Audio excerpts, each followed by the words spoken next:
Assalamualaikum warahmatullahi wabarakatuh.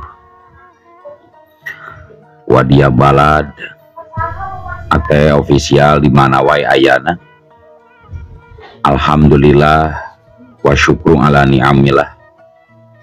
Kalawan diwuwuh ku qabul anu maha agung, dibarengan ku pangijabah anu maha kawasa, diiring ku kadedeh hanya Gusti anu maha suci.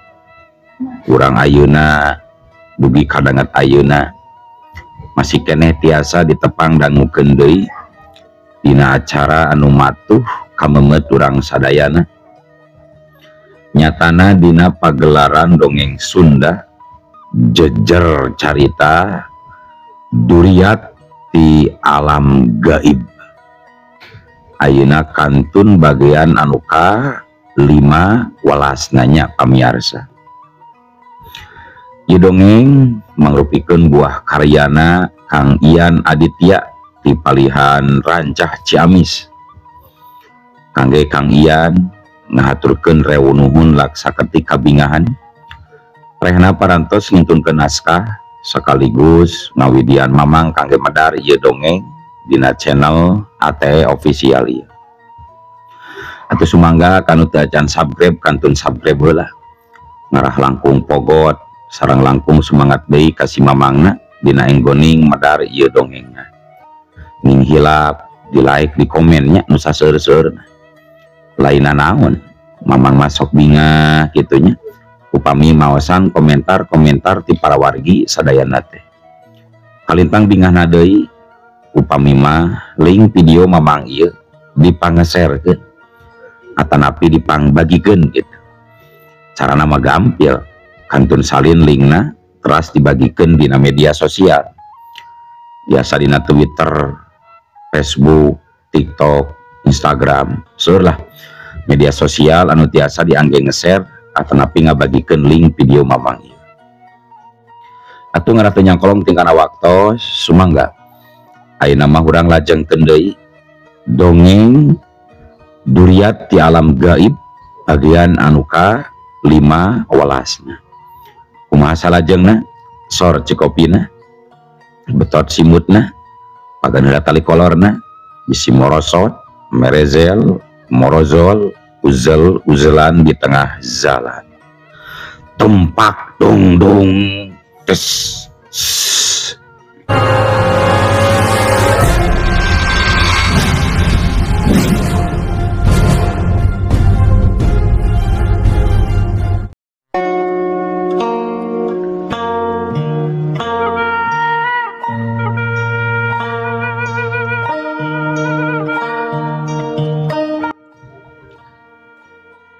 Para wargi sadayana, Neng Risma buru-buru nyamperkeun kanu jadi ramana anu aya di hareup anu masih kene nyekel itu kruyung urut tadi ngababuk tarang kiburhan. Amah, cek Neng Risma pondok bari gabrug ngarontok kanu jadi bapana. Bakat kubungah dumeh ningali kaya anu jadi kolotna salamet tina keganasan komplotan rampok anu meh-mehan nyieun Rajapati. Nya kitu deui pikeun kubu dirham ngarasa ngemplong hatena. Alhamdulillah Neng, urang sakula warga ditang tayungan keneh ku kersana Gusti anu maha kawasa. Ceuk kubu dirham bari ngareret kabarda anu keur nangtung hareupeun anak buah kiburhan. Ari ambu ka mana amah? Cek Neng Risma nanyakeun indungna. Ku dirham jadi ngakebeg asa kaingetan ka pamajikanana. Astagfirullah, ambu hidup tadi teh kapiuhan. Kitu tembalna ku dirham bari gancang muru ka tengah imah ka pelebah buis anu ngagoler handapeun kursi. Neng Risma nuturkeun ti tukang bari ngalieu kabarda anu kacirina nyamperkeun ka maranehanana. Harita awak Bu Eis digebig-gebig ku kubu dirham bari nyarita. Ambo, ieu gerak eling urang ayeuna mah geus salamet aya anu nulungan tuh pemuda gagah ye gerak eling itu harita ku dirham nyaritan di barung kurasa bunga tapi hanjakal ambu euis can eling keneh wae sedangkeun Neng Risma geus miulan ceurik ku ngarasa hariwang barda nyampeurkeun buru-buru nenangkeun ku dirham jeung Neng Risma punten Pak sadaacana langkung sae ayeuna mah pangnyandakeun cai heula we urang pasihan ibuna supados enggal sadar deui Pak cek barda minta cai herang keur nambaan Bu Euis anu can eling-eling. Neng Risma gancang ka dapur nu tepat lila geus datang deui bari mawa cai dina gelas anu saterusna disodorkeun ka barda.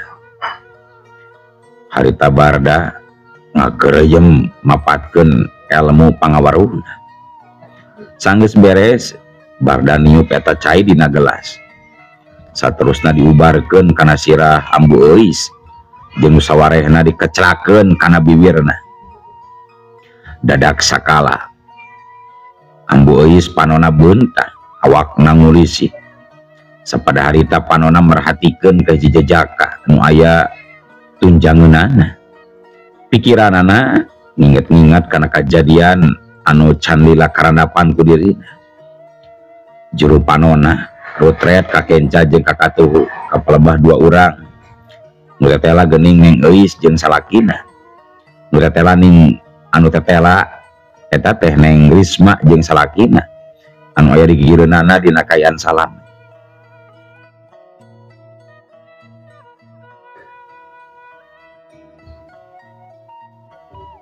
Gelis Risma alhamdulillah urang salamet cek ambu Euis bari ngarontok nangkep anakna. Nuhun ambu alhamdulillah ku aya nepi tulung ti. Neng Risma teu kebat neruskeun omonganana kulantaran kapotong manten ku Bu Euis. Ke ari itu saha nih jajaka meuni gimbing kitu raraina. Bu Euis nanya ka Neng Risma sedangkan barda jiga nu surti maena gancang wanohkeun diri. Nepangkeun ambu abdi barda cek barda bari ngasongkeun leungeun ngajak sesalaman ka ambu Euis nya kitu deui ku dirham saterusna ku Neng Risma nu kacerina samarpola saterusna ka Neng Risma nu kacerina samarpola keur kitu ku dirham mairan ambu kapan ku ayana jang barda urang sararea bisa salamet tuh tingali sakabeh rampog hiji oge teh nu manggap mulia di mana na ngajarongkeng. Eueuh kutan kitunya aduh nuhun teuing atuh ujang wirehna tos kersa nulungan ka ambu sakulawargi.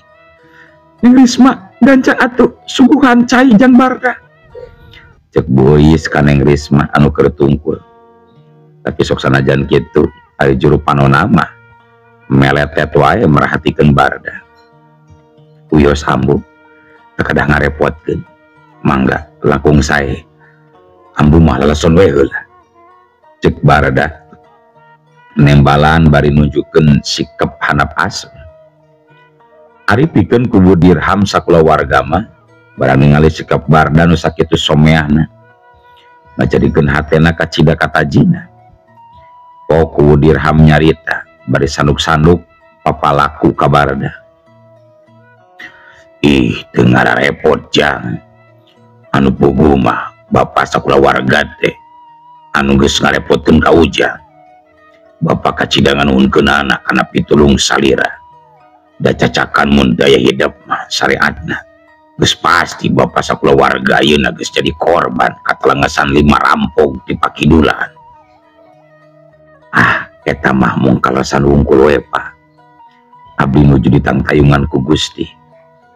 Barda nembalanana teu panjang lebar nu saterusna barda kahareupeun deui imah kaluar ti imah nuju ka hareup dikenyamperkeun 5 rampok anu masih keneh ngararingkuk teu bisa walakaya kulantaran urat-urat syarafna ditotok ku Barda sangkan teu bisaeun kabur. Ki Burhan nu tadi ngajungkal ka piuhan basa tarangna dihancak ku Dirham ayeuna geus hudang deui. Matana buburi lengan merhatikeun Barda nu nangtung hareupeunana. Sing horeng bedengkot rampok 5 walet hideung dirina can ngaku eleh kulantaran manehna angkeuhan dumeh boga keneh ilmu simpenan. Sat harita 2 leungeun Ki Burhan mata bibirna gegerejeman leungeunna nu kenca meureub sedengkeun nu katuhu dampa leungeunna meber. War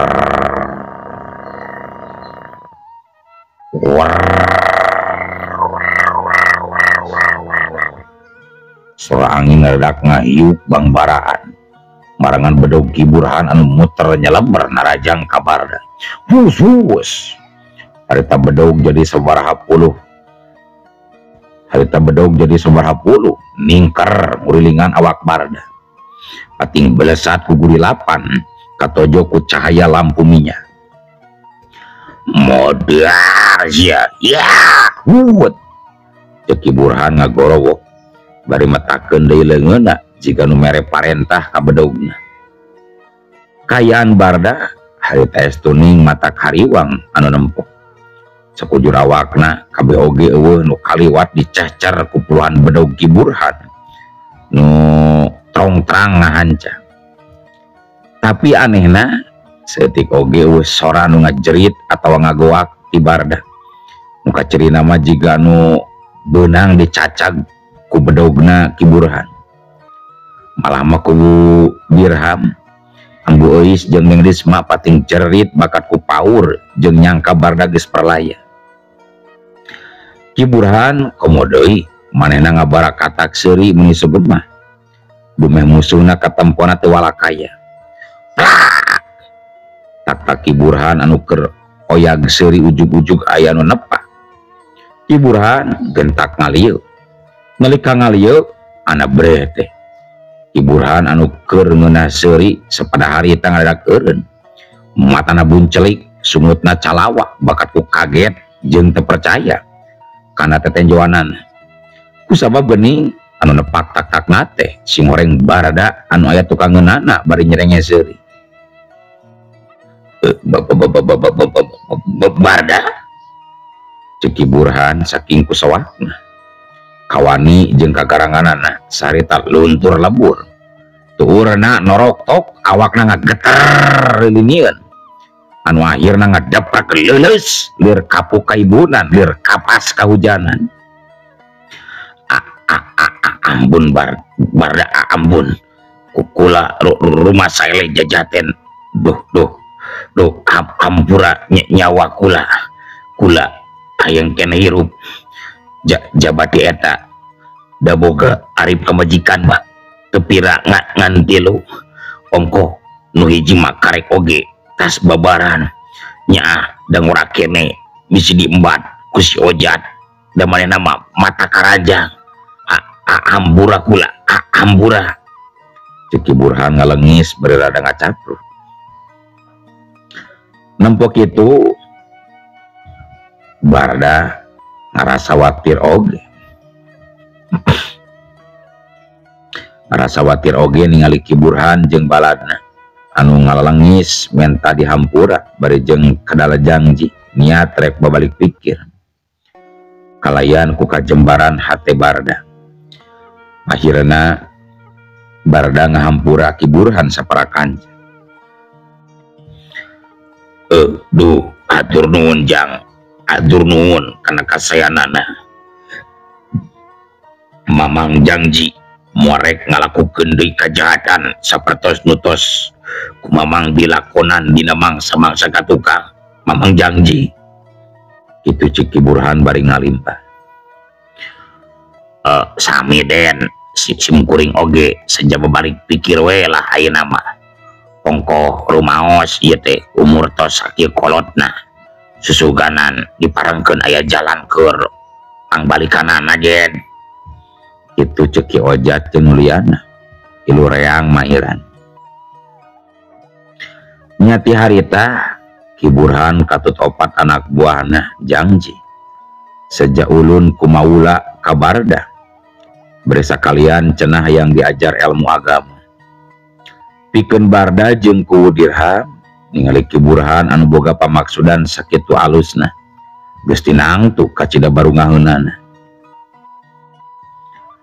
Kocapkeun saminggu ti harita Ki Burhan sapara kanca kuku Dirham dipasantrenkeun ka hiji kiai nu aya di Pakidulan nu katelahna ka Mama Jain, sedangkeun Barda neruskeun deui lalampahanana ngajugjug ka lembur Cigareyeng. Teu bisa dibayangkeun kumaha beratna kubu Dirham sakulawarga nalika ditinggalkeun ku Barda.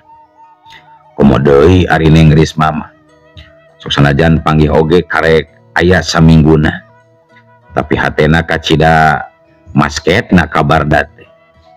Tapi dalah di kumaha kusabab hate Barda geus kabeungkeut ku Nyi Mas Bunuwati katurug-turug ku ayana Nyi Ratih nu teu weleh jadi bahan pikiranana. Da piraku ari kudu tilu mah asa bingung ngarandapanana. Neng Risma ngan ukur bisa ngaruk bari omat-omatan ka Barda saumpamana geus rengse urusan di lembur Cigareyeng kadatanganana teu weleh didagoan ku dirina kitu ceuk Neng Risma. Ayeuna caturkeun Barda anu keur lumampah kiwari aya di satengahing alas sancang anu kayanana harieun ku tangtungan tangkal kai anu ngajaranteng patingjung kiri ngajarga lir dewa belatakala kayanana estu matak pika keungeun dibarung ku sora angin nu pating saleor handaruan. Reg harita Barda ngarandag palebah batu gede nu aya handapeun tangkal kiara anu areuna ngarambai sageledeg gelang leungeun. Awakna nyarande bari diuk sila tutug ngareureukkeun kacape. Matana nyawang kanu anggang ingetanana ngalayang ka hiji nagri tempatna Nyi Mas Banuwati jeung Kiai Nur Alip ngabahudenda nyaeta Nagri Sabah. Aya rasa kasono anu ujug-ujug nyaliara kana rasa sumarambah kana baya. Dumeh geus aya kana sabaraha bulanna Nyi Mas Banuwati can kungsi ditepungan deui ku dirina. Dina sajroning waktu harita ti luhur ti palebah Mega Bodas lapat-lapat kadenge sora ngelikna heulang sorana ngajerit mapakan Mega maratan jagat buana panca tengah. Barda gancang tangga matana semu disipitkeun ngitenan ka palebah sora heulang nu rarasana mah aya di luhureunana pisan. Tepati lila jebul teh di jero Mega nyuruwuk hiji heulang bodas bari teureun-eureun ngaluarkeun sora nu mata katorekan ngelik mata nu seukeut manco ka palebah Barda anu keur ngajanteng nalingakeun ka dirina. Kalayan teu ngendek sababaraha lila eta heulang bodas teh hiberna nyeot kahandapkeun cakarna meber raranggoas jangjangna ngagaya bag nyapukeun angin nyuai-nyuai kendang daunan anu kabeneran kasapu ku ngageleberna jangjangna nu meber. Jeleg heulang bodas entrep dina tungtung batu anu tungtungna jiga tihang. Matana angger manco ka Barda anu geus taki-taki. Kali heulang bodas disada meningali ayeuna mah pamatukna bari diketruk-ketrukeun kana batu jangjangna dikipas-kipaskeun jiga nu mere isyarat. Barda gancang surti kana kayaan manehna gentak nanya ka eta heulang, kisilah sanu sabenerna anjeun kisilah gancang gerak tembongkeun diri nu sajati gerawak cabalaka kana raga anu nyata. Sanggeus Barda nyarita kitu geleber ulang bodas ngageleber ngadeukeutan Barda kalayan teu make waktu lila kejadian aheng nu teu disangka-sangka ku Barda kasaksian hareupeunana. Jeri ulang bodas leungit wujudna salin jenis salin rupa ngajang gele jadi makhluk anu sejen.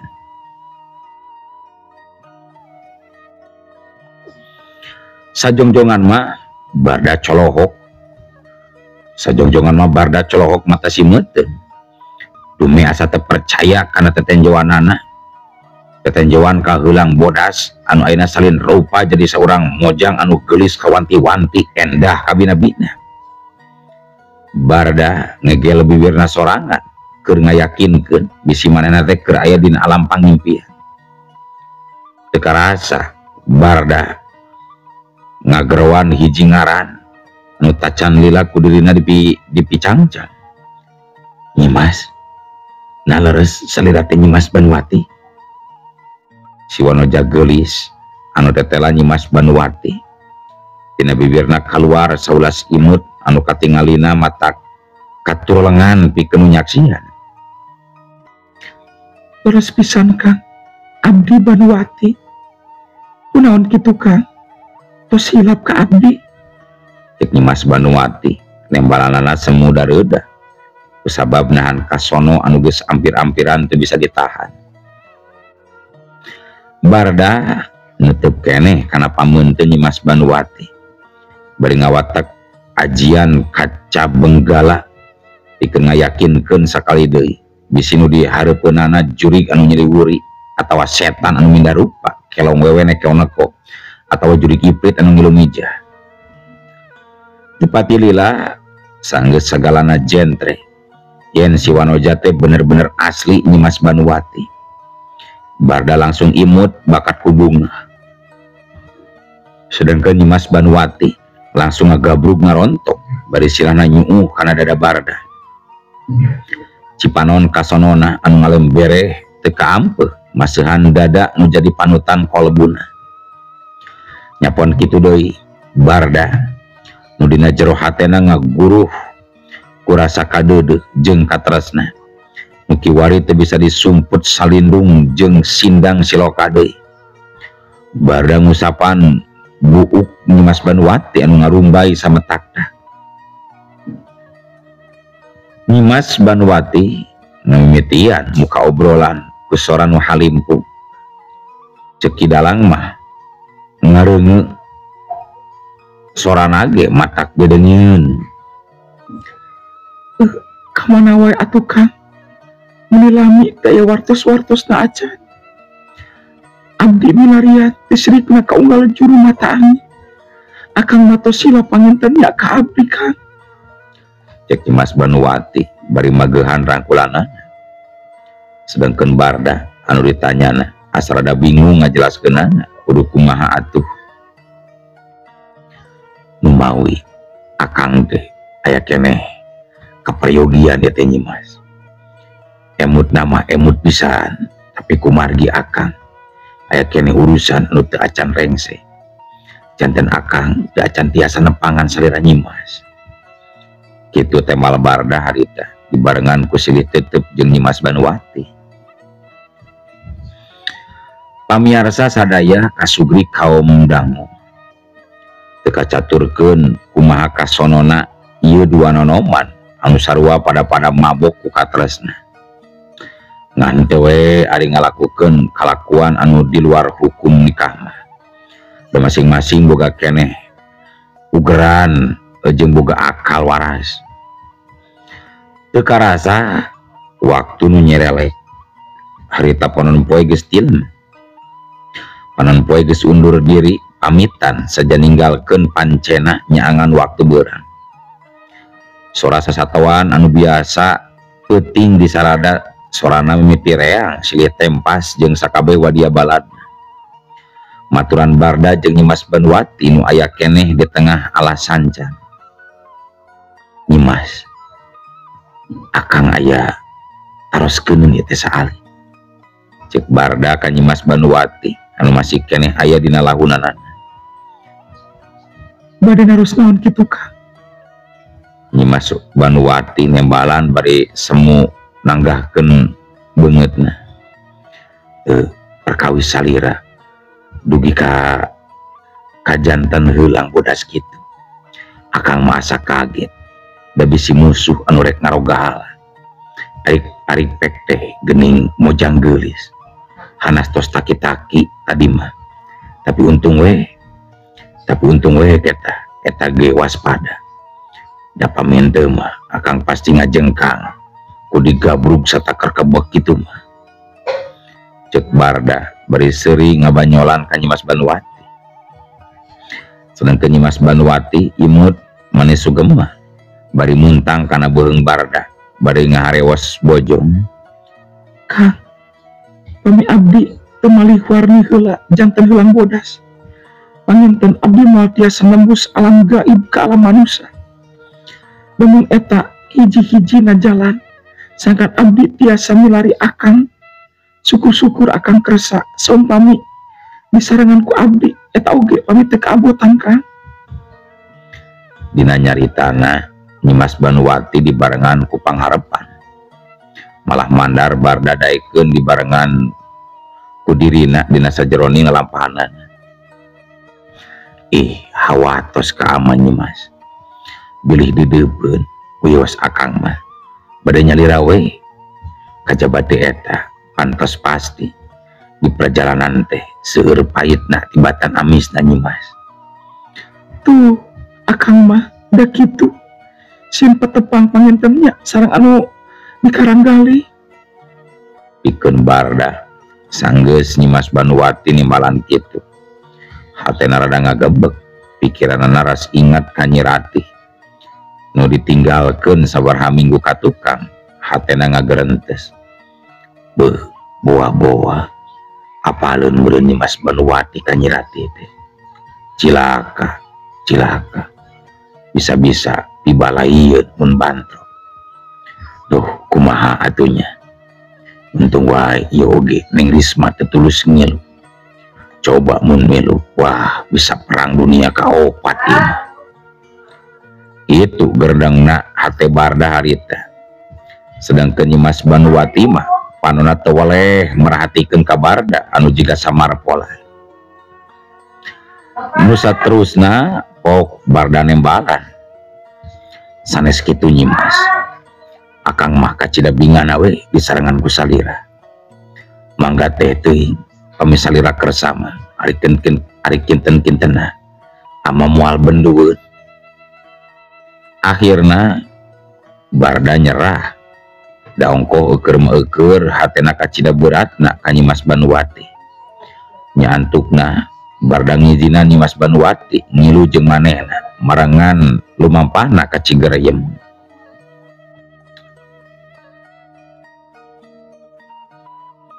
Tapi tina kayan keur kitu. Nah atuh ari ujug-ujug eueuh waktosna kabujeng seep wadia balat ate ofisial. Keun atunya ieu dongeng teh urang cekapkeun heula we dugi ka dieu. Insyaallah enjing pageto baris dilajengkeun deui. Atuh kukitu kukieuna mamang sajamit mungkur amit mundur ti payunan para wargi sadayana. Hayu ah. Assalamualaikum warahmatullahi wabarakatuh.